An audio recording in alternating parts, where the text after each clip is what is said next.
পুরো গ্রামে একটি রাক্ষস বিড়াল ছিল, যে কিনা একটি ইঁদুরকে খাওয়ার জন্য রেডি হয়ে আছে। আর তার বউ এই ছোট ইঁদুরের বাচ্চাটিকে না খাওয়ার জন্য তাকে বারণ করে, আর বলে যে এই ইঁদুরের বাচ্চাটিকে সবাই মিলে খাবো বাইরে। আর এই রাক্ষস বিড়াল সাথে সাথে দরজা বন্ধ করে দেয়।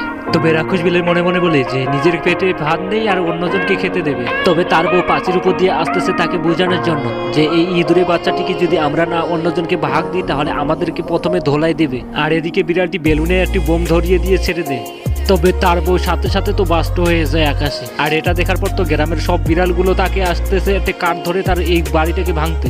আর এসব দেখে রাক্ষস বিড়ালটি তার দরজাটা খুলে দেয় ঘরের। আর সাথে সাথে ওইসব বিড়ালগুলো একবারে এপার থেকে ও পারে চলে যায়। আর পুরো গ্রামের মানুষ এদিকে একটি বক ভাড়া করে, আর বককে বলে তুমি ওই বিড়ালটিকে ধরে আসতে পারলে তোমাকে পুরস্কার দেবো। তবে সব ঠিকঠাক ছিল, তবে সবার প্রথমে আসে ওই ইঁদুরের বাচ্চাটি ওই উটটি খেতে। তবে রাক্ষস বিড়াল বলে এই সালা তুমি মরবারে। আর ইঁদুরের বাচ্চাটিকে সরিয়ে দিয়ে সে নিজে ওই দড়িটাকে ধরে আর সাথে সাথে একদম উপরে চলে আসে। আর তারপর পুরো গ্রামের বিড়ালগুলো তাকে মারতে থাকে।